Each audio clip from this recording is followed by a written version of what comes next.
Hey there, internet friends. Welcome to another episode of That Nerdy Site Show, a weekly podcast where the team members from that nerdy site get together to talk about our lives and all of the nerdy things we love about them, or sometimes maybe some things that are just weird things that we saw or did, as this episode may entail. I'm your host, Trevor Starkey, and joining me this week we have Cameron Abbott. How you doing, Cameron? Hey, what's going on? What is going on? Today we're going to be talking about the end of Overwatch 1 as Overwatch 2 enters the horizon. I went back and revisited Spiritfarer after after one of our videos basically got like copyright blocked. I'll tell the story in that section.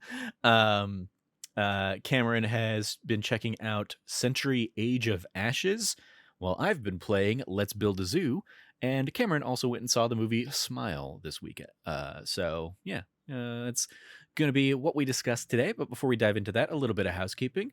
This is usually where for the last however many months I've been plugging Friday Night Dying Light, but that's all done now. I'll still plug it. You can go watch it if you would like. It's still available to people on YouTube. It is all wrapped up. But the other thing I will plug here in housekeeping is it is Halloween month on That D Plus show this month. As we've done the last couple of years, we're doing all sorts of Halloween themed stuff this month. We're going to kick off this week with Hocus Pocus 2, which came out over the weekend on Disney Plus. Next week we're going to do Werewolf by Night, the MCU special that goes live this week. Following that, we're going to continue our trek through Halloween Towns with Halloween Town High, the third film in the series. And then we will wrap up continuing what we started last year with Treehouse of Horror episodes from The Simpsons. Last year we did episodes 1 through 3 of Treehouse of Horror.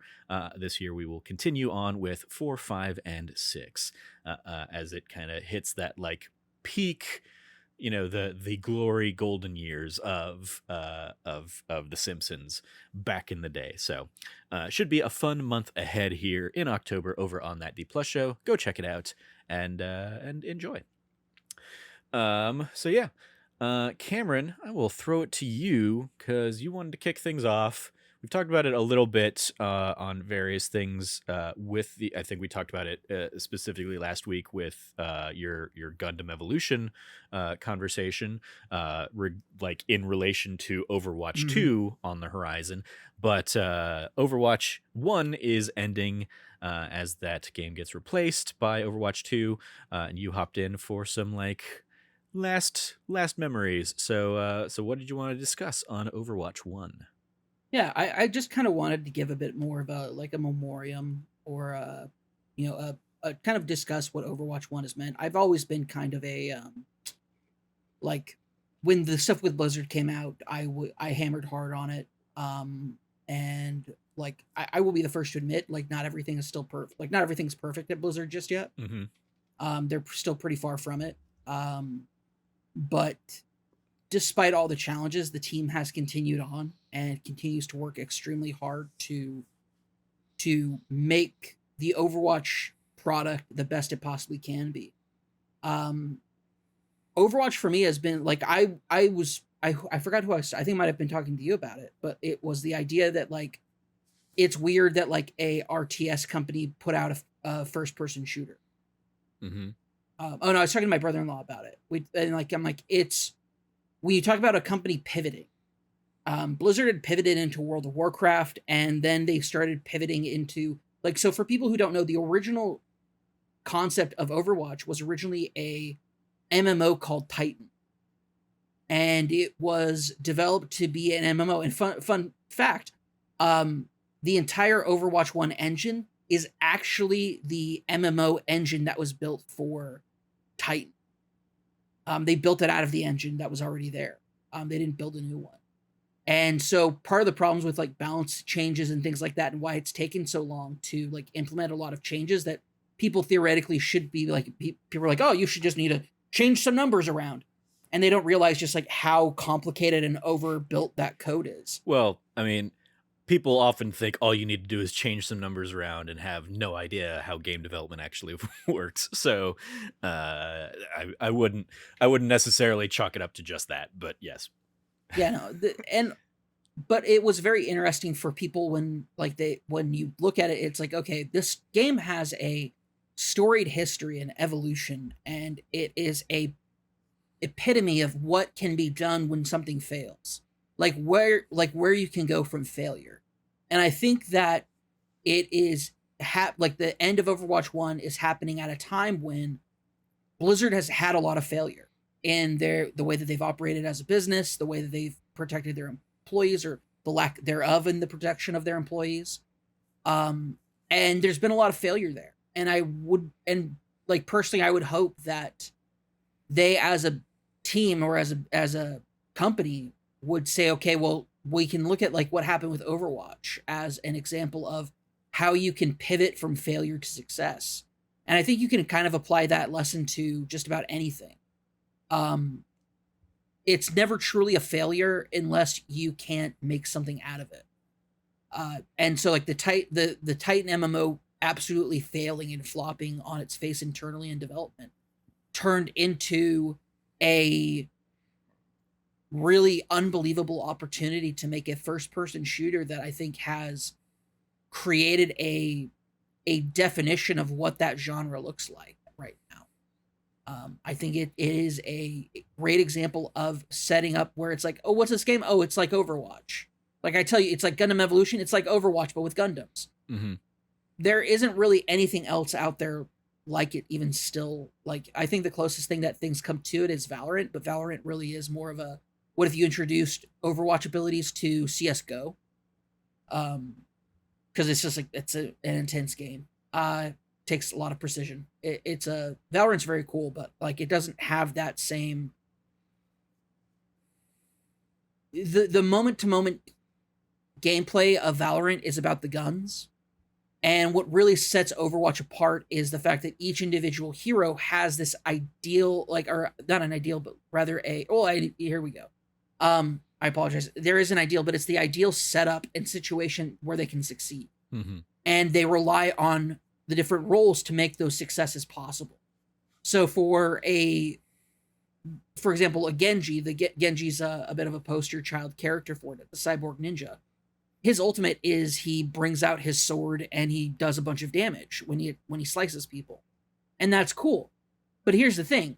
If you see Genji pull out his Dragon Blade, you focus fire and your team can wipe him out. The Dragon Blade needs something to support it, especially at high level play, where aim is like off the charts amazing. And it's in moments like that where you need either like, that's where things like the Nano Blade have come from. That's where things like, doing something to cover your Genji to protect them or keep their health up while they're doing this insane amount of damage. And that really is kind of the key point to how Overwatch has really developed as a scene of how it's about the team and the team composition that makes the difference. Because and that's why the metas have been so like well defined, has been because you have team composition being a key critical role for that game. And like in different heroes having such different kinds of abilities leads to innovative play.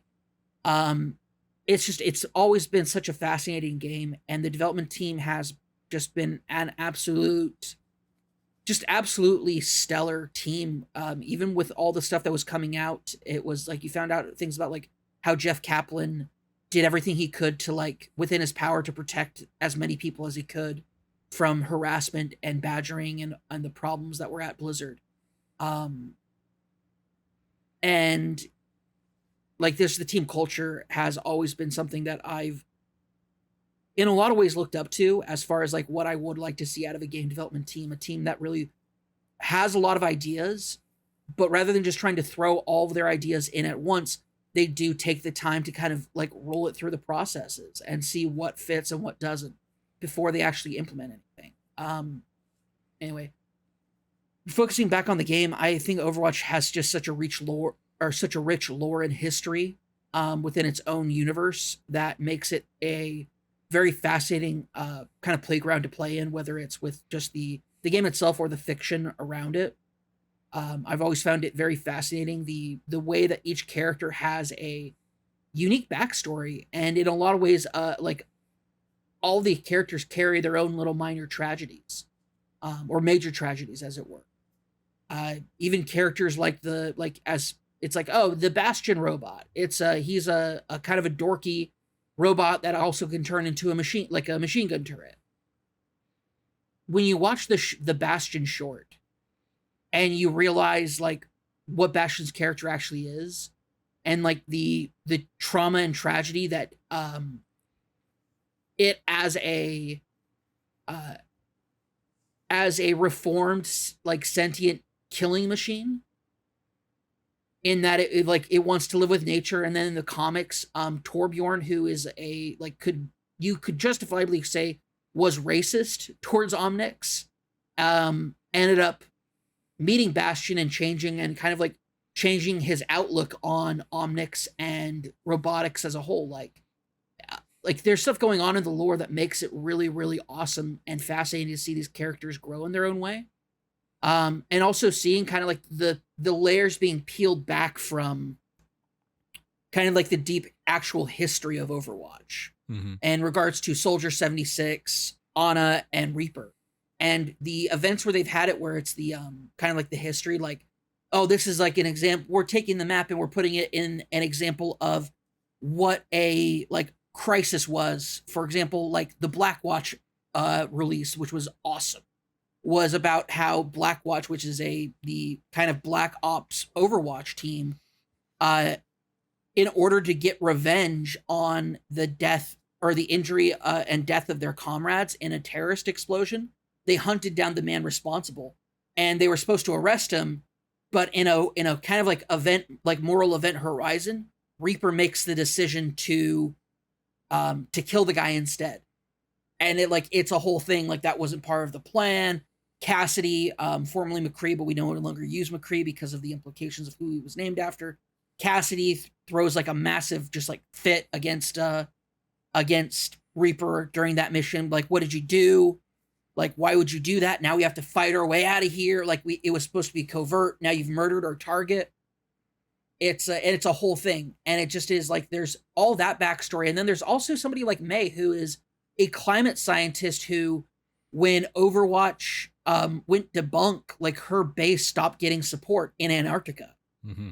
And so her team goes into hibernation to try to like preserve themselves, only having like one person out at a time to keep things running. And eventually it's like she's the one that thaws out, and it turns out that like they'd been abandoned for such a long time that eventually everybody else died. Like, she's the only survivor. Mm-hmm. And so her short is awesome because it's about her putting things together that are going to let her get out into the world and explore past the base and like get back to civilization. Yeah, and there's stuff like Winston, who is he's a gorilla from the moon. The actual backstory of like the lunar base and like what happened and how the intelligent apes like rebelled and murdered all the humans. Mm-hmm. Fascinating. And also the fact that Winston had a best friend on the moon base, the lunar base, called Hammond, who ends up like escaping with Winston, but then ends up in Australia, which at this point is like Mad Maxified, and ends up becoming a gladiatorial champion called Wrecking Ball in a giant like turret ball that he rolls around in, a hamster ball. It's awesome. Mm-hmm. Like, there's so much about it that's just really cool and awesome on so many different levels. Yeah, I mean, the storytelling of the shorts, even though I never really got into the game itself, apart from, you know, a handful of matches. I mean, always, like when we notoriously absolutely wasted the shit out of OK Beast, yes, that one Afterlife. By that, I think we won 2 out of 3 games or something like that. Yes, but yes, during the IP Extra Life kind of crossover streams, yes. It's okay, Alec. We know Alex and I care. Yeah, it's definitely like I liked the storytelling, and I liked the world they'd built of like, oh, it's all of the stuff in Overwatch is taking place years after, and so, like, there is a history there that they can Mhm. explore and, like, all that stuff, and we can see how those teams were formed through some of those vignettes and videos and whatnot.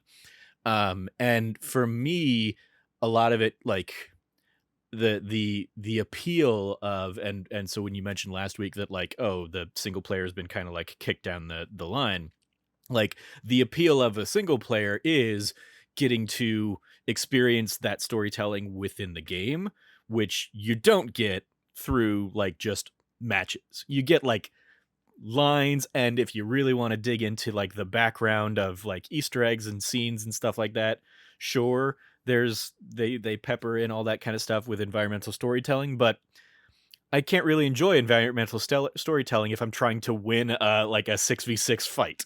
Um, so, I Fair. like, That's entirely fair. I'm impressed by the storytelling, but it's at odds with the gameplay that they put into the game, when it's just multiplayer centric and stuff like that.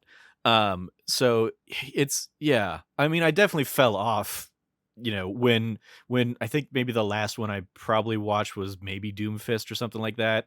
Like, I remember Hammond, the hamster ball guy, like, being released, but I don't think I've watched any, like, Overwatch like, story movies or backstory stuff like that in years now, certainly. And so, yeah, like, it just I stopped, like, checking in for those things, Mhm. in the same way, like, I even though I never played, oh, shoot, what's the 3v3 one? Um, uh, uh, um Apex Legends. I never played it. Okay, yeah. I've never touched Apex Legends, but I watched a few of, like, the, like, character Mhm. intro videos and stuff like that. So I think, like, there's cool stories that they play with and they tell in those things. It's just, like, they do it as a standalone 5-minute thing, and then the game Yeah. is It's something completely different.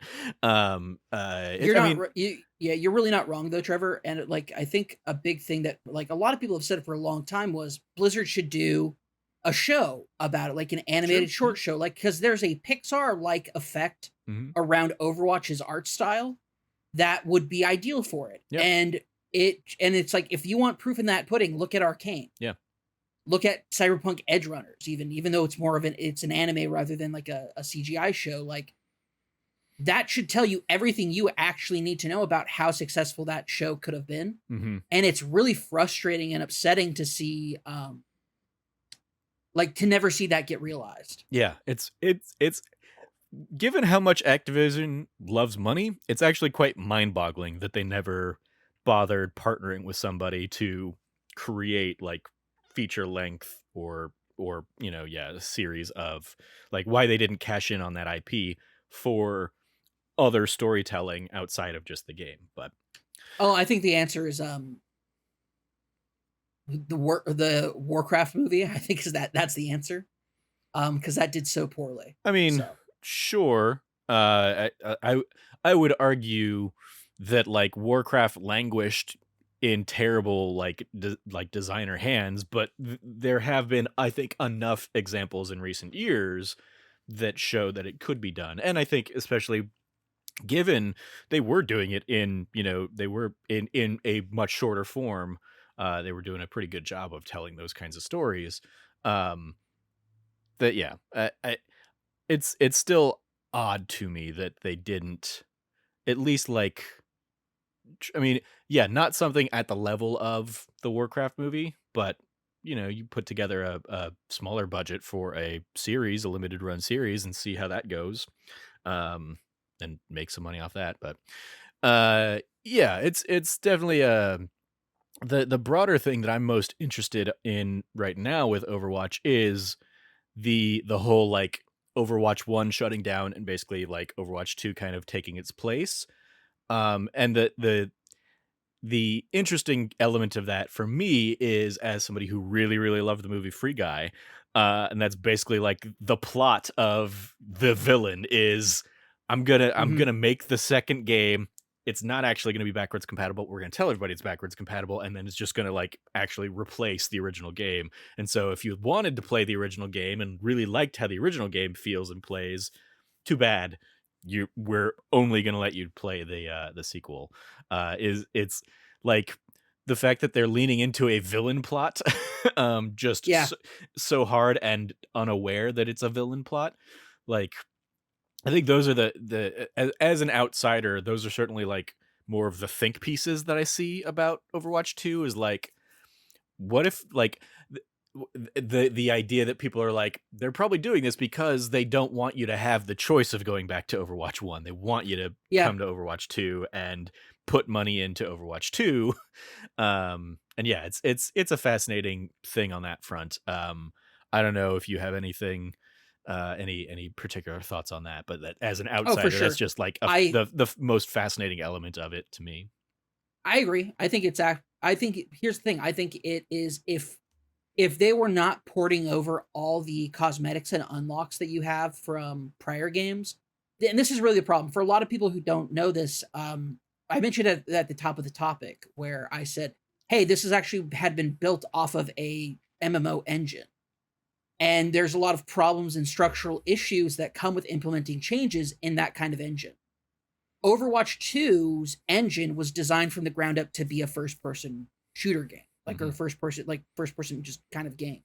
The early examples of that client were at BlizzCon a couple years ago, probably like closer to like 3 or 4 years ago at this point. But yeah, back then, and that was kind of like the initial test of it, like a structured beta around it. Then you fast forward over to today where it's like, oh, well, okay, so they're shutting it down because they don't want people to go back. Yes, I agree with that, but I also think it's also a matter of in the time that like the from what I have heard from interviews with people and people who have like insider knowledge, the Overwatch 2 like dev client and dev tools Mhm. are much more just usable because they're designed for this game. They're Mhm. not dev tools that have been adapted to make a game. Yeah. And so for a lot of people who, especially newer people who join the team, their up speed, their ability to just kind of like get into this the kind of like stream of things as far as like work protocols go, has apparently been a lot smoother. Um, Also, it's a matter of like, yeah, okay, so they're able to like they say they're able to do this. Oh, they're shutting off. Oh, they're both going to exist at the same time. Mhm. Oh, actually, it's not going to exist at the same time. We are going to shut down Overwatch 1. I get why they're doing it. I don't know if it's the best move. Like you said, it sounds like a villain arc. It's the villain arc from Free Guy. Mhm. Um, yeah, I think it really comes down to what really will be the success of Overwatch 2 will be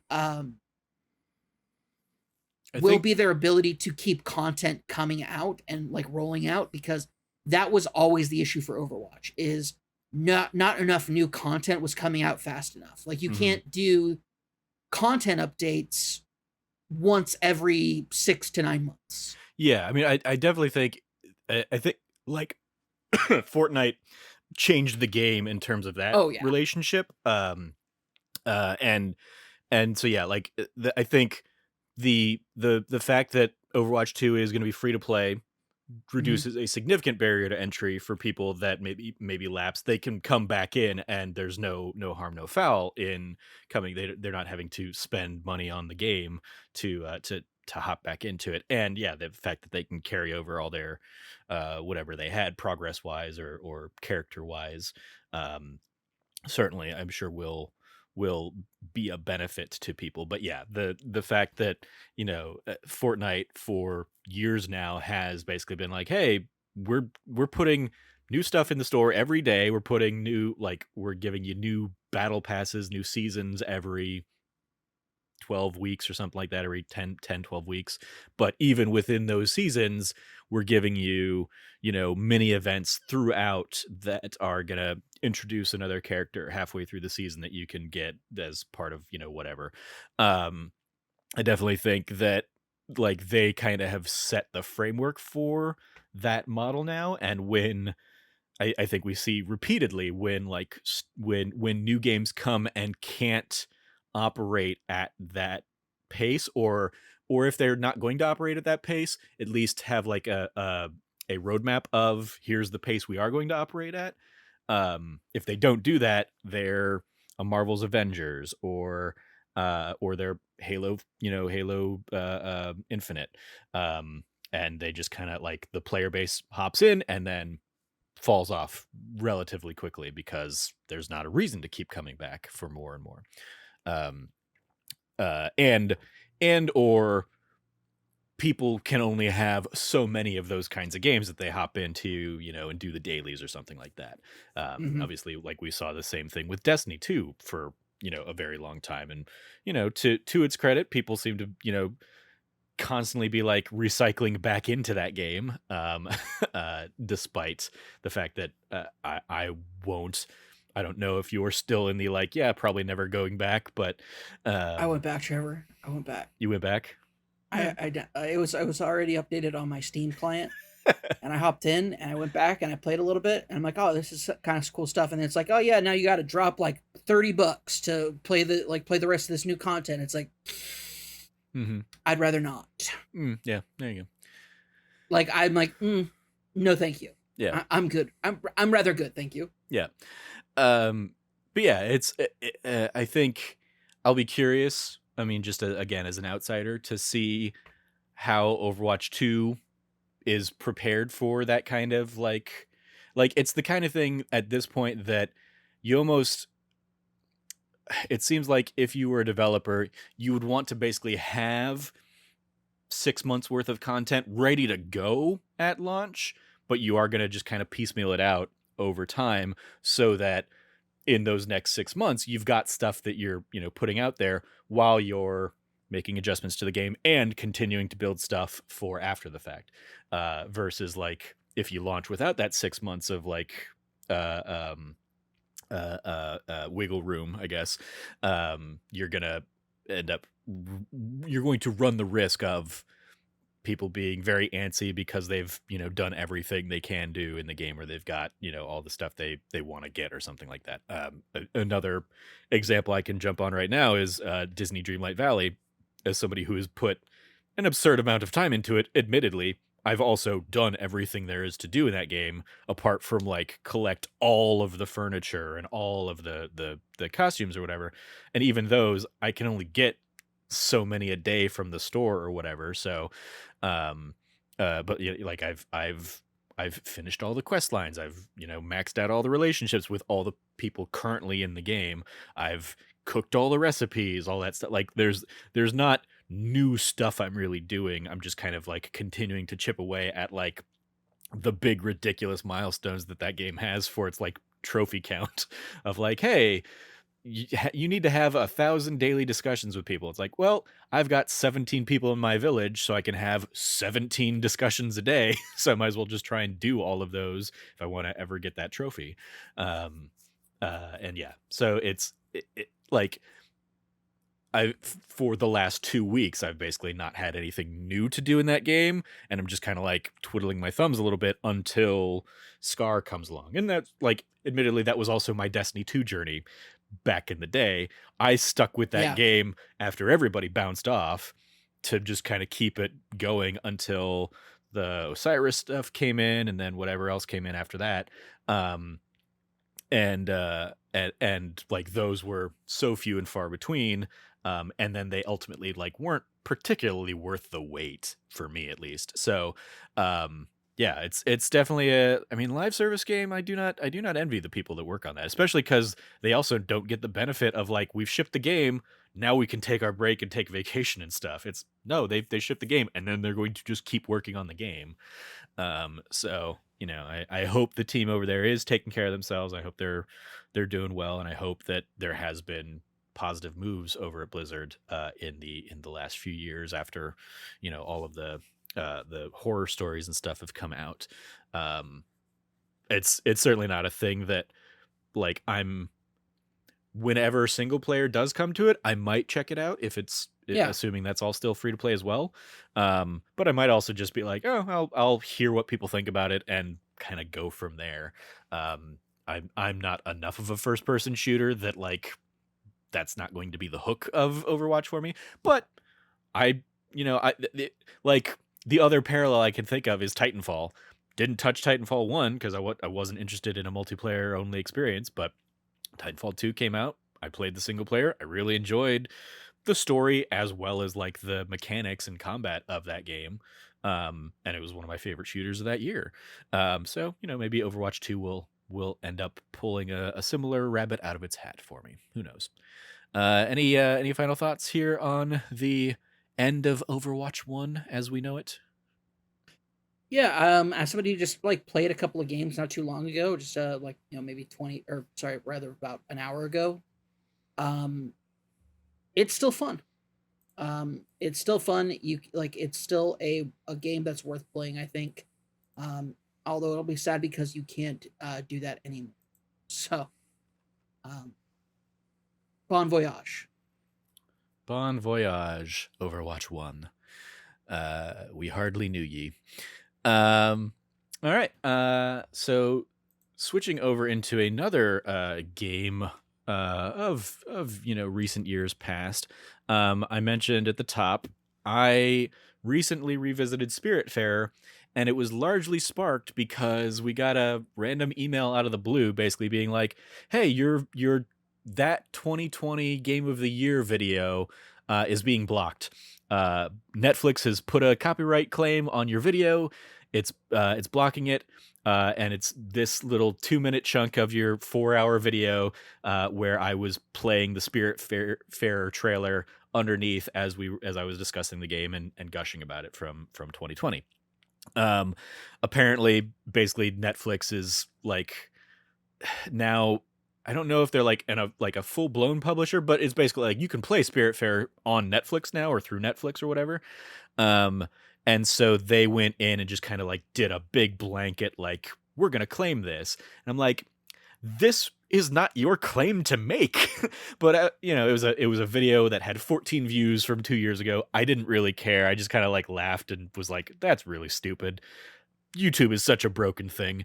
But I did like, I was amused enough by it that like I searched around and saw like a few other people on Twitter basically like reaching out to Thunder Lotus Games, who are the producers of Spiritfarer, basically being like, what the hell, man, like, you like, this is fair use, why why is my video blocked by Netflix? And shout out to Thunder Lotus. They came out basically the next day, were like, hey, we don't know what's going on, so sorry about this. And they got the claims released. So so it's like, well, that's silly and funny, but yeah, shout out to them. And it I was like, they had a whole bunch of like post game stuff that they added. Like I loved the base game, the core game, but they added a few additional spirits over time as just kind of like free little updates post launch. And uh, The game was basically, it just left Xbox Game Pass, but I originally bought it and played it on PlayStation anyway. So I just kind of like re-downloaded the game and rebooted it up and just took the time to revisit it. And all of the things I loved about the game from 2020 still stand. I think it's a beautiful. It has like beautiful storytelling in terms of like the emotional heart of the game. And I know when I've talked to you specifically about it, you've been like, I don't think I can play this game because I think it would Nope. be too emotionally resonant. And it definitely easily can. It was fascinating seeing seeing the new character stories that they put into the game. Like, because they did manage to find like new flavors of for those that don't know, Spiritfarer, you basically like take on the role of Karen, the boatman of the dead. And so you're going around, you're picking up spirits in the afterlife, and you're kind of like doing little quests for them and helping them out. um uh, all in service of preparing them to go through the Ever Door and basically move on to the afterlife, move on to the whatever's next. And and you are playing as Stella, And so all of these spirits that you are collecting do have some kind of like relation to you from like the living world, like whether it's family members or friends, or Stella was basically a nurse in her life, and so like she was specifically an end of life caregiver, and that I will say that that's something that is made much more apparent through kind of the added spirits and stuff, and some of the new story beats that they've given to the game. I remember not knowing any of that at all when I originally played it, and only finding it through like wikis and conversations with the developers and stuff after the fact. Um, so it's cool that they made like that relationship a little bit more overt. But then they also, yeah, like one of the spirits that you find is like Jackie, who's basically another nurse at the hospital, but is like just the worst possible caretaker, like the complete opposite to your kind of character, who's been going around like sailing from island to island, raising crops, taking care of animals, to do all these things for all these other people in this world. And this person is abusive to the patients, dismissive of patients, and all that, and is just like a terror. Like I was like, oh, I'm like immediately I'm curious how they're going to like handle this arc, and like are they going to give this character some kind of redemption? Um and yeah, it was a very fascinating kind of like, oh, this is not a flavor that the original game gave me. Like I don't want to help this person because this person sucks so much. But like the completionist in me kind of kept going, and the curiosity of me was like, I'm going to continue because I want to see where this goes, not because I actually want to help you, because I think you're terrible, and because this isn't like a choose your own narrative kind of game. I don't get to tell you how bad I think you are. I just can only really help you, kill him with kindness, effectively.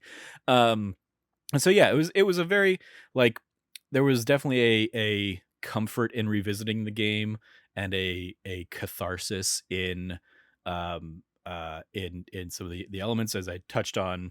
I mean, when I think of Spiritfarer, I think of one of the my favorite pieces I've ever written of anything, which was my piece from a couple years ago, that Spiritfarer helped me say goodbye to my grandmother, who passed early in 2020, basically like right before the pandemic, because um, one of the spirits in particular that you help along this journey, Alice, um, was very reminiscent of my relationship with my grandmother in her later years. Alice very much struggles with knowing who she is or where she is or who you are and the relationship, and there's a lot of confusion and there's a lot of murkiness, but there are brief glimpses of lucidity and stuff like that. And that was what I dealt with my grandmother for the last probably 5 years of her life. And so getting to help Alice through the game and kind of have those final moments some 6 months or whatever it was after my grandmother had passed was very like emotionally charged. I think those kind of elements that I've mentioned are why you're afraid of the Yep. game to a Yep. degree. Hmm. And so it's still like, even with the time removed, it's still emotional, and it still touches me when I had those conversations with Alice, even though I now know what's coming and all that stuff. Um, and yeah, I think the team behind that game is just they made something really special, and it was cool to go back and see the new elements that they've added to the game since, and the extra little story beats and characters, and also just have a better overall understanding of like what's really going on to a degree, because I didn't necessarily know Stella's backstory or the like broader picture of things the original time I played it. So yeah, it was, and all of that, within a fun, like largely chill sim management game where you're on a boat and you're adding you're building people's houses, you're mining ore, you're refining that ore so you can build upgrades for people's houses, you're chopping down like planks of you're chopping down logs that you can then throw through a sawmill and turn into planks so that you can build new things for the denizens of your boat. And it's just, yeah, it's a it was such an interesting take that like I remember from the first time I saw it thinking like that's a cool art style, and I'm intrigued by like the story that they're introducing.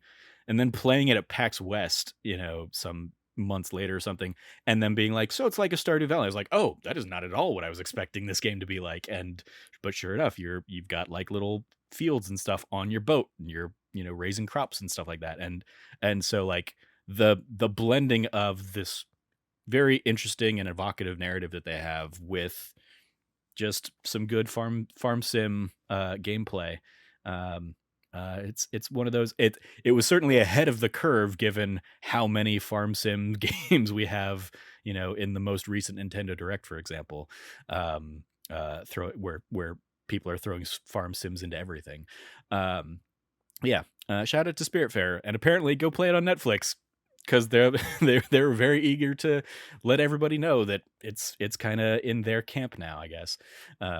So yeah, that's my updated thoughts on Spiritfarer, and I thought, yeah, it was an interesting little companion that like you revisited Overwatch while I was revisiting this game. Um, uh, yeah, um, cool. We can throw it back over to you, Cam, for Century Age of Ashes. Tell me about this game. I don't know anything about this really. So this game is probably like, I think in a lot of ways it's kind of like what a lot of like games like Lair has promised, which is like the idea of like flying a dragon. So Century Age of Ashes is a kind of Nordic setting uh fantasy thing where there is essentially you are a dragon rider and you kind of fly around and you try to shoot other dragons down with your fire breath and abilities. There's Yep. not a whole lot to it. It's free to play. It's on console now. I had some friends pick it up and ask me, "Hey, come check this out and play with us." And I was like, "Okay." And like I've had a good time with it. I think it's a rather interesting game with the abilities that are there for the different dragons. So they're broken down into four different classes: Marauder, um, Windrunner, and uh, is it Seeker? It's the third one is like the rogue type one, where basically one of the abilities is like like you literally get like go invisible. It's super cool. It's really unique and interesting in a lot of different ways. I think that it plays a lot um like a jet fighter game basically, but there is several different things that make it unique.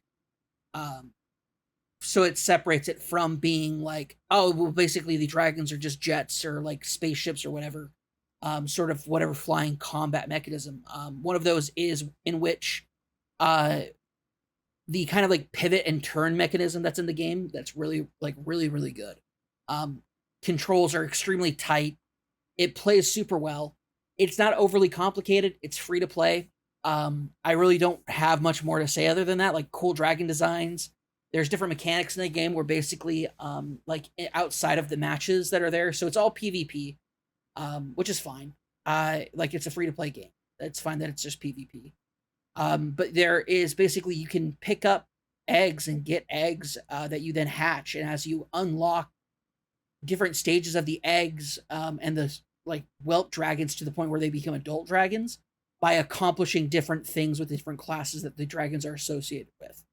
So each class has a type of dragon that they use, and so that's very unique to that class. And so it just works out super well. I think very highly of it. I will say like the paid stuff that you can buy is pretty expensive price. Like pricing wise is pretty up there. Hmm. I have not spent a penny on it and I have had a blast with it. I don't know how long that'll last. It depends probably how much longer my friends are playing it, but like we'll see. I think it's cool. It's cool to check out. Give it a shot. If you like it, cool. If not, I understand.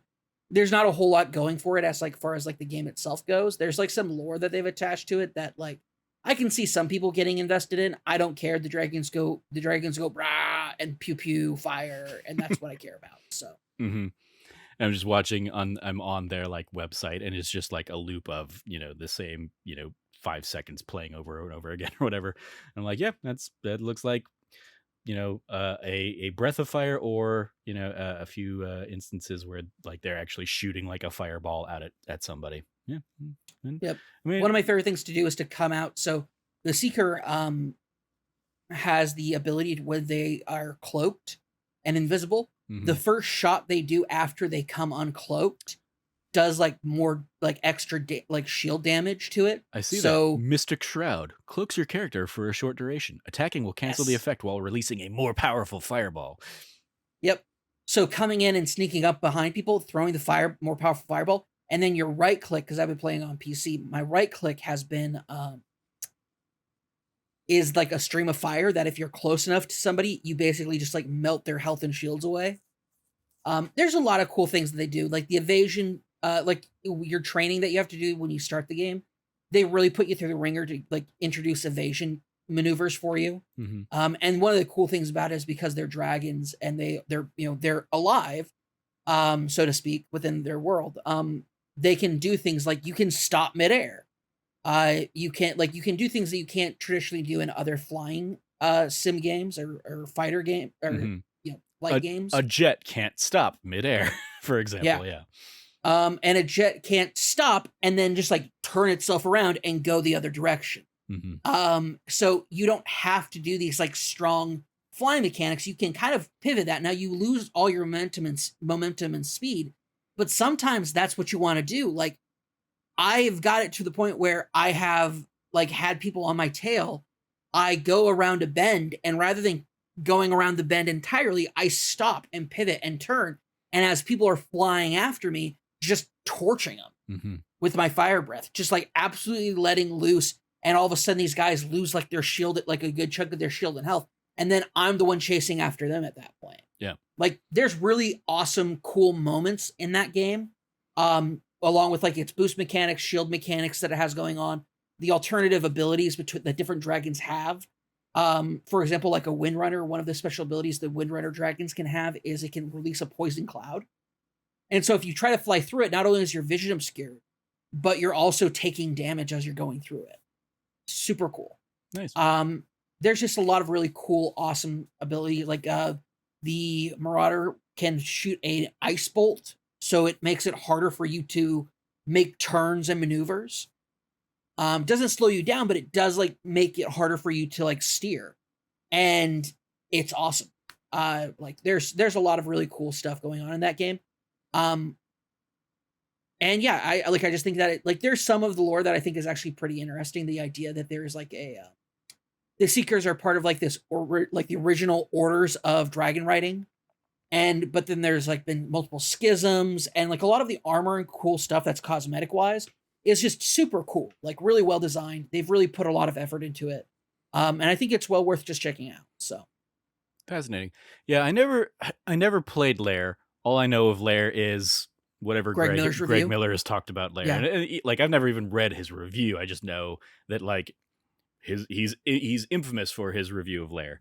Um, but I do like it's funny because whenever he talks about Lair, I think of Drakengard because for me that was the dragon game that like I bought on the like excitement of I'm gonna be flying around as dragons. I remember playing like maybe the tutorial of that and being like, this doesn't feel good. I don't like this, and then just I like love Drakengard. I, Drakengard and Drakengard 2 I played a ton of. mhm. I didn't play Drakengard 3 because it was on the PS3 and at the time I didn't have access to it. Um but I've always loved Drakengard.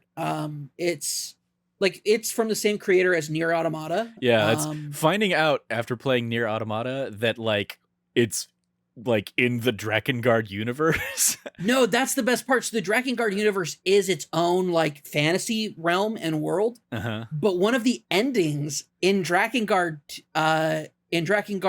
1 is Cain, the main character, like something happens with the elder gods that are going on in that one, and you go through a portal that ends you up in like with one of the elder gods, you fighting one of the elder gods in like modern Tokyo. And it ends with Cain and Angel being shot out of the sky by jet fighters from the Japanese Defense Force. And so, but what ends up happening to lead like to Nier's like awful future is the disease getting spread by the elder god from the other world and dimension. Yeah. So that's how that ties into it. Yeah. It was very It's because so like good. it was one of those things like I hadn't thought of Drakengard in so many years, and then like hearing that like while I was playing Near Automata or afterwards or whatever, I was like, that's very weird. I would not have put those two things together, but all right. I never Because yeah, it forget was just Drakengard. for whatever Drakengard's always in my mind. for whatever reason, it just didn't click with me at the time. Maybe I was just way too into like the camp of Final Fantasy games or something like that. That it just didn't like the more action driven focus of it Well, just didn't connect with me. But I don't know. there is like a Musou level of combat as well. It's Oh like yeah, Dynasty maybe it was that. Warriors. It's like I said, Um, I remember so little because I played so little of Drakengard. It's just like, oh, I don't actually like how this this plays basically. Drakengard 1 for me is not actually as great of a game as Drakengard 2. Drakengard 2 does a lot to kind of like make things that mattered or that happened in Drakengard 1 matter. The thing that a lot of people remember from the original Drakengard is the weird elder god babies. Um which is fair, like totally fair. Like those are freaking weird. Um but what I loved about it is how the world got interconnected in a much better way in Drakengard 2. That really, in my mind, just has always solidified it as being a like Drakengard 2's endings. Like a lot of Drakengard 1's endings are very similar, and like there's just some really odd ones. One of which that led to like the development and creation of the Nier like franchise, like off of a weird ending that came out of like just somebody thinking about it. And but what Drakengard I do, wonder 15 yeah. years ago what game people are going to be gushing about that came off of ending L from Near Automata. That's fair. There's just so much about Drakengard 2 that like I still look back on. Like there's significant endings. So instead of having like 9 or 12 endings, there's only a small number of them, but they each have like a definitive, like different kind of ending that is just really really good. Each of them could be the like the plot line through line for each of the games. And Drakengard 3 is actually like a prequel, so it doesn't continue the story onwards. Otherwise, I think I would be much more interested in it. But Drakengard 2, the way each of the endings worked was just very, very, very cool. Like shout out to Noe and the New Breed. There's such cool concepts and art and just lots of really awesome stuff going on in Drakengard 2. Such a top tier game that just I don't think got the love that it deserved. Hmm. So. Well, any final thoughts on Century Age of Ashes before we move on? Yeah, it's free to play. Play it. Like that's it. It's a cool game. Cool. It's worth checking out. Cool. Then we will segue over to me. Once again, a little bit of a parallel here, because you've been playing that game on PC. I also am doing the rare playing a game on PC, because I've been playing Let's Build a Zoo. And this is a game I actually like picked up last year. I did a demo of it as one of like the, one of the myriad of Tuesday, Thursday Let's Plays that I do.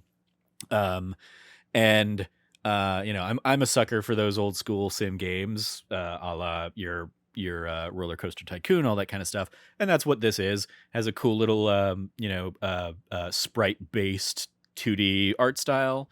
And the hook of Let's Build a Zoo is basically as you're building this zoo, you're getting like animals and kind of trading animals with zoos all across the world. But then also you can basically like pretty early on you get a CRISPR facility and you can start gene splicing animals together. So What the hell? you can splice a rabbit with a capybara, or I guess a more separate thing like a snake with a capybara, and you'll do the splicing and it'll come out and it'll have like a capybara body with like the head of a snake. And that's just now an animal that you have in your zoo that you can kind of take care of and stuff like that. Oh my gosh, I'm looking at the Steam page. Yeah. I see a giraffe with an elephant head. That's wild. Yeah. It is a like it's almost like the they took that element of like No Man's Sky is just like has a an infinite like generation of creatures and stuff like that, and they were like, well, let's go ahead and it's actually I guess it's the better analog is probably that that thing you can find that basically like plug in two Pokemon and it'll mash them together and create like what that hybrid of those two Pokemon would be. Because it's basically that it'll take like the body of what like you're splicing two animals together, it'll take the body of one of them, it'll throw the head on, and boom, there's your combo. I have a duck rabbit somewhere in my zoo now. Those can't reproduce, but like all of your other ones can. You can kind of like you can breed animals to try and get like different variants. Basically each of the main animals in the game has effectively 10 different variants, like colors. A couple of them are like with rabbits, some of them will have big floppy ears versus like shorter ears or something like that. But a lot of it's like palette swap stuff. But yeah, it's that, but with all of the trappings of a city building sim or a zoo builder sim, sim zoo, and those kinds of like that old style of game where I've in my zoo I've got I can build I've got wind turbines that are helping generate power to offset the power that I use. Mhm. And if you build enough of them, basically you aren't paying for electricity, the city is paying you for the electricity that you're generating. And Oh, that's cool. you'll be challenged with things like that. You can like there's this like morality system in the game where it'll be like you'll get somebody who's like a black market animal dealer, and they'll come and they'll offer and be like, do you want to buy some exotic animals, or do you want to sell your What? stuff to me? You can do that. Like, so you basically have three options. Like, you can buy exotic animals from this shifty figure. You can sell your own animals to kind of offload if you need if you need fewer resources being drained, or you can report the guy to the authorities, and you will appreciate the trophy basically is like snitch or something like that. If you report the guy, like you'll get like a snitch trophy or something like that. um but you're like if you buy the illegal animals or you sell your own animals to this guy, it'll add to your like your negative. I've only really been doing like the moral stuff, so there's like a moral score and then there's like a bad score.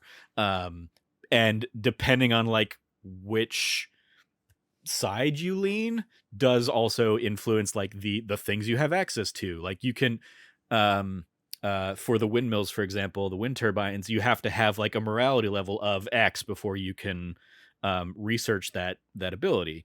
um and so like if I was doing things on the sly or the down low or whatever, and kind of being a little bit more mischievous, instead of getting that, I would get access to like a furnace where I can basically like burn. I can basically burn animals for power or something like that. I can I so Jesus. I could have a rabbit exhibit that's just cranking out new rabbits all the time, and I can just kind of be taking the oldest rabbits, and they're going to be dying soon enough anyway, and because eventually animals will die and they will need to be disposed of. But there's also like the incinerator for just like normal disposal of dead animal bodies and stuff like that. But yeah, there's like such a just a weird little quirk sense of humor to it. I will say there's also, I don't know if there is a, I got to imagine there is if you accrue too much, because like I've definitely like run out of money a couple times, and it's not the kind of thing that like usually in these games it's like, hey, you can go and basically like take like you can take a $10,000 loan or something like that, and you'll have to repay it back over time. Mhm. In this, it's just like, oh, at the end of the week you get hit with like a bunch of expenses, um like your salary, most of your salary expenses will kind of hit you, and if that takes you into the negative, you just kind of get like an auto thing that's been like, hey, we're just giving you this loan, here's how much we're giving you, you'll have to repay it back, kind of thing. And then you just start pay. Like I have been able to relatively quickly pay those back every time it's happened, but it's basically like I dip in a negative and it just automatically gives me more money to account for things.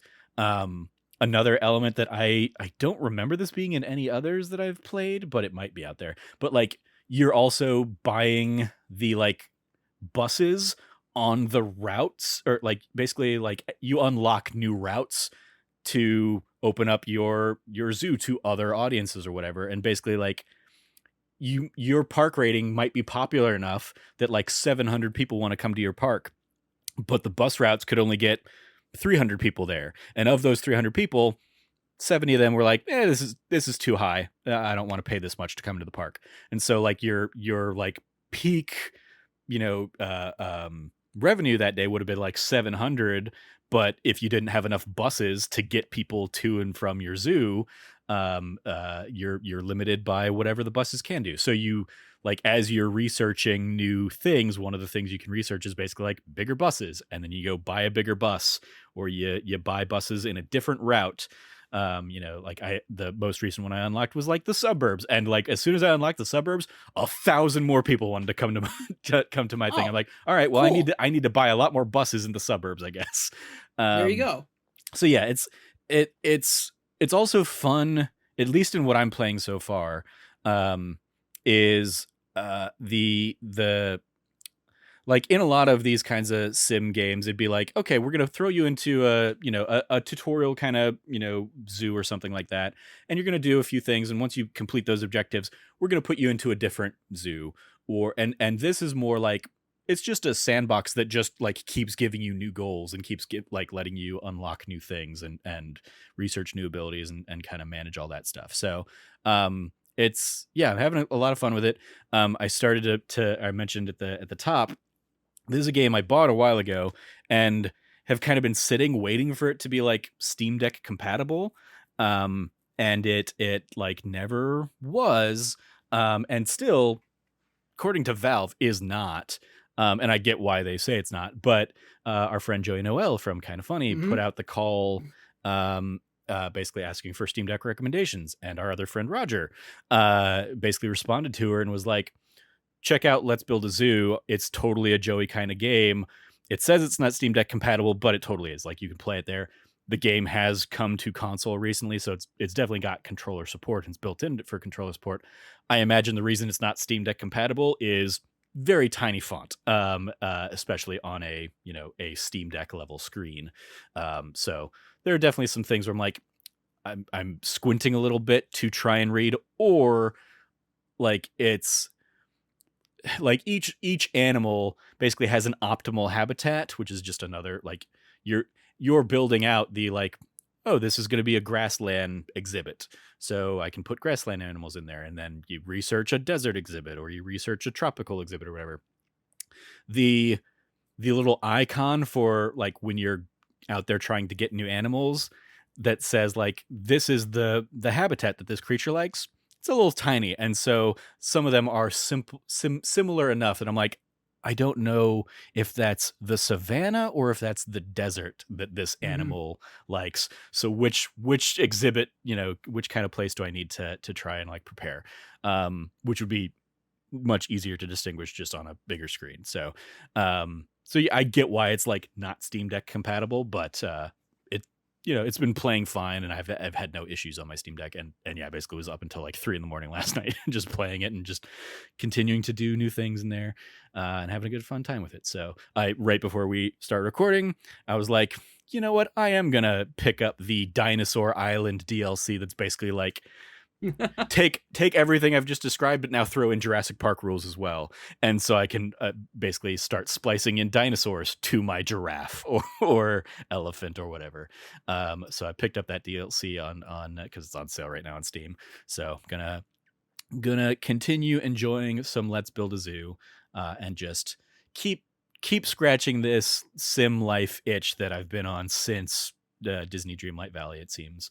Because Dude, that's I awesome. went from that, I went to Spiritfarer, and now I'm in, because there is also that's another element, is in addition to building out exhibits for animals, at one point you do start, like, researching, and you unlock a farm, and basically you can unlock farmhouses and crops, and the crops basically act in the same way as the exhibits. You basically just kind of draw out like the map that you want, and you basically, instead of saying I want to put these animals in here, you say I want to put these crops in here, and those crops can either be sold or they can be like used either in the food carts that you have around the island or the zoo, or they can be used like if I'm growing wheat and my or carrots, I guess would be a better example. I'm growing carrots and my rabbits like carrots. Instead of having to buy and like pay the money for the carrots, I'm growing the carrots, saving the money on that, and just giving the carrots directly to the rabbits. So there is just also a complete farm game within Let's Build a Zoo. So I'm having fun with that as well. So yeah, shout out to Let's Build a Zoo. Definitely a fun game in this realm. And it had me thinking. I was like, this is easily like a game of the year kind of game for me. And it was the realization of like, oh, it came out last year. Well, do I still want to count it when Game of the Year comes? Because I didn't really play enough of it last year, and it did come to console this year. Do I want to start playing like that, chess game whenever it comes to Game of the Year time? We will see. Yeah, let's build a zoo. So Cameron, let's wrap things up. And I don't know if you'll have a ton to say on this because you did seem to forget that you had seen this movie. But tell me about Smile. I literally saw it last night. Yeah. Tell me about Smile. I saw you tweet about that you'd seen Smile.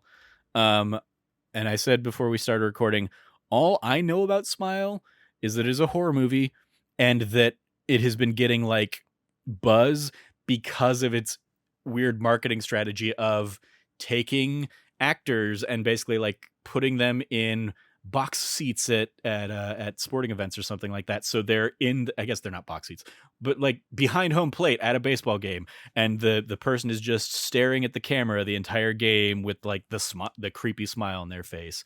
And that's all I know about this movie. Tell me about Smile.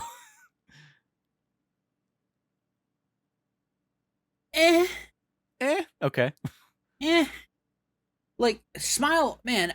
So for people who don't know, I don't think I ever talked about it very much. Also for our audio listeners, that was a big long pause followed by like a hand shrug emoji and an because I don't know if the context came through. Yeah. So this is a bit of background on me. I don't ever really talk about this part of my life, but I'm a big fan of alternative horror. Mm-hmm. What I mean by that is I'm like Blumhouse, all that stuff. Hmm? Blumhouse? No. What's the? Trying to remember what it's called. It's a weird title movie. Give me a second here. Okay. I'm just going to kill time while Cameron's looking something up, I guess. Yeah, I am not a horror person. I have no. Like, as soon as I saw that this was a horror movie, and it's a horror movie, obviously, from the creepy ass smile that these people are giving, but I've not seen any trailers around this movie or anything like that. I don't know anything about Smile. But you'd said you'd seen it, and so I was like, well, That's a thing we can talk about. I'm curious about it. So horror stuff that I like is stuff like The Cabinet of Dr. Caligari, things like I do like Get Out, Nope, stuff like that. I enjoy a lot. Where it's not I am not a big slasher fan. Mm-hmm. I like. Gotcha. I enjoy all the original slasher films. As far as like the original Halloween, Nightmare on Elm Street. I do like the first and second Friday the 13th because those are two very different slasher films, mm-hmm. despite being in the same franchise because of plot points I won't get into. Especially if you've never seen the original Friday the 13th. It's truly a great film. But one of the most recent kind of sets of films that I'm really a big fan of are things like The Conjuring, Sinister, Insidious. More of these elements of there is something ever present as like this, whether it's omnipotent or it's malicious or it's hidden, but there is something weighing over or like just always out of sight. And then when it comes into sight is when the horror picks up. I'm a big fan of those kinds of films.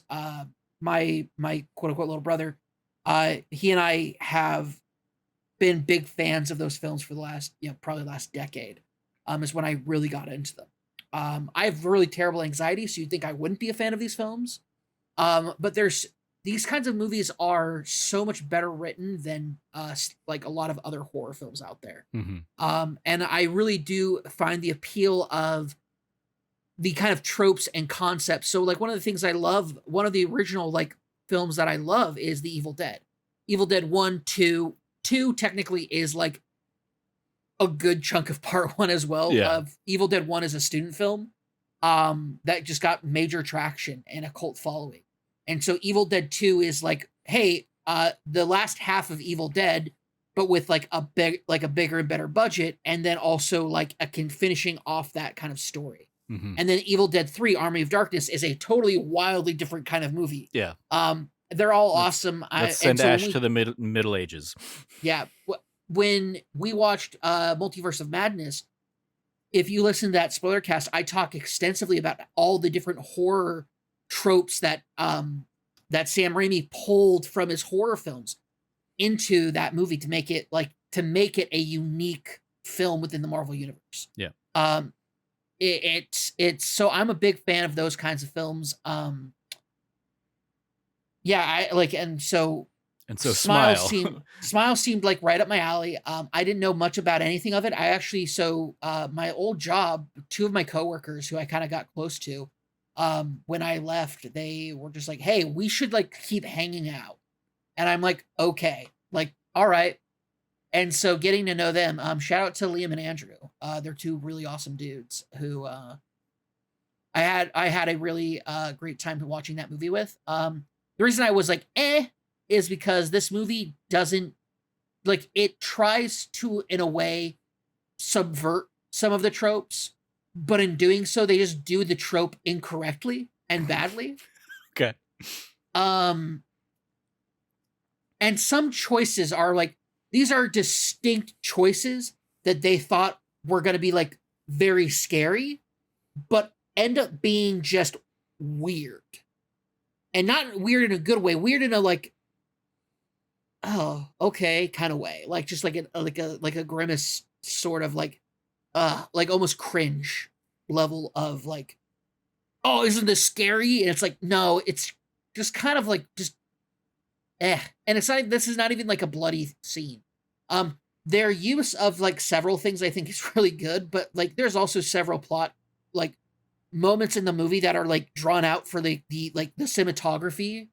Like the director is clearly a cinematographer primarily, because he sets up shots extremely well. It's an extremely well shot film, but the acting in it is pretty good. A Train from The Boys, his actor's in it. Okay. As well as shoot, I almost called him Dev Patel again. Last night we had a weird Mandela effect happening where we kept on trying to come up with this guy's name, even though like it's very much like prevalent, but all we could do is say Dev Patel, which makes no sense. Cal Penn, because it's not Cal Penn. Yeah, Cal Penn. I'm on there. I'm on the yeah, you're on their IMDb. Yeah, it was the weirdest thing because we're like we know it's not Dev Patel, but the only name we can think of right now is Dev Patel. Yeah. I'll point out no cinematography credits for the director Parker Finn. He's a writer on a couple of things, but yeah, so whoever the cinematographer is, he on just that film, has a good cinematographer, I guess.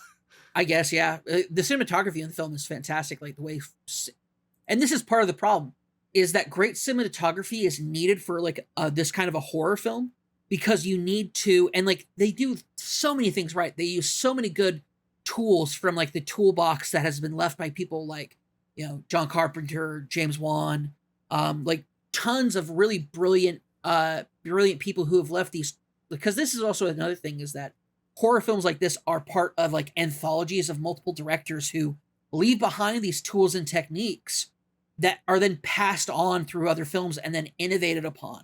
And Wes Craven's an icon because he literally created so many of these tools, so many of these tropes to be used and played with.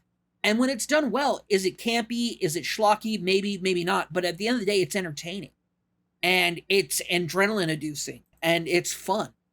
This film wasn't fun enough. enough. This film didn't do the tropes. Like, they, in trying to subvert things, they just didn't do them right, and so everything just kind of falls flat. There's several missed opportunities that I thought things were going to do callbacks to, and they're not even set up as red herrings. They're just not brought up again. A great one is the lady brings up so the premise is basically something is following people. So basically, somebody commits suicide in front of somebody else and passes along this entity or being or something, and it's this smiling thing. Basically, you see people and they look like regular people, but they have this weird, creepy smile. This doesn't always work out well. Some people's creepy smile just isn't creepy, and it doesn't play well. But they do like terrible, horrible things with a smile, and it like passes on to the next person. And like this is not a bit much of a spoiler because this is literally set up in the first like 15 minutes of the film. That being said, yeah, it's really more of like there's just so many missed opportunities in this film where they could have done something interesting with it, and they don't. And because of that, like, it doesn't suck. Like, it's well shot. Like, the film is gorgeous, and cinematography and editing on it are fantastic. It's just not well done in other aspects. I would have to say the director probably had a really good crew around him, and he probably knows what his film should look like. The actual execution on it was just not there. Cal Penn is awesome, though. I love Cal Penn. It's good to see him hopping back into acting after his long hiatus from it. So it's good to see him again. Cool. Well, I'm glad you got out. I'm glad you had a fun evening with some friends. Sorry the movie wasn't better, but yeah. It's okay. The other movie option we were going to go see is Don't Worry, Darling. So I might have made it out in a better sense. I feel like it would have been very, like, from what I've heard of Don't Worry, Darling, it sounds like it probably could have had a lot of similar, like, beats and moments in terms of, like, your reaction to it, your response to it, of like, oh, there are moments that look really cool, but as soon as you, like, put a little bit of thought into, like, well, what that really means then is bleh, it doesn't really hold up, is my understanding of Don't Worry, Darling. But oh, for sure, 100%. I got spoiled on the twist ending of that, and I was like, oh, okay. Yeah. All right. Well, I think that's gonna do it for this episode of That Nerdy Site Show. Thanks, Cam, for joining me to chat about all these things. Let's go around the metaphorical table with any plugs that we might have. You can follow Cameron at Rev Cabot, 2 B's, 2 T's. Anything you want to give a shout out to there, Cam? Oh, sorry, I almost had a hiccup there. Yeah. That D Plus show. Go check out our Andor, the first 3 episodes of Andor. If you haven't checked that out yet, I think that was an awesome discussion that we had about it. Mm-hmm. I have not yet to watch this past week's episode. I've just been kind of just like trying not to get, I'm trying not to get lost in things and just keeping myself focused on what I have going forward. And so I haven't watched it just yet, but I plan on it soon, probably later tonight. I plan on binge watching a couple of things tonight. So yeah, but I felt the first 3 episodes of Andor are like when we went over it. It was an awesome discussion. Go check it out. It's Logan, myself, and Trevor. We have a great time talking about Andor. Go check that out. Indeed. Yeah, I'll echo that. You can follow me at Trevor J. Starkey. Yeah, that Andor discussion was real good stuff. And then also, yeah, just kind of check out, as I said at the top of the show, check out that D Plus show just in general. This month we're going to be doing lots of fun Halloween themed stuff. I would say the episode in between Andor and this Halloween stuff, this last weekend, I sat down and rewatched the first episode of the Netflix Daredevil, because Daredevil has obviously been heavily teased for She-Hulk coming up here in the final couple episodes. So I was like, hey, this will be a fun like revisit. And man, Charlie Cox, they did some good casting stuff with him, and that first episode of Daredevil, that first episode does a really awesome, good job of setting like a very cool tone for what that show would become. So yeah, you can go check that episode. That one's just a solo episode, just me on that one. But yeah, Andor, real good. The series continuing to be real good. I have watched the 4th episode, really enjoying it. So yeah, all that fun stuff over on that D Plus show. You follow all of us over at That Nerdy Site, or go to thatnerdysite.com for all the latest from us. Once again, if you liked what you heard, please rate, review, like, subscribe, share the podcast with your friends, all that fun stuff. Thank you for listening. As always, stay nerdy and be good to each other.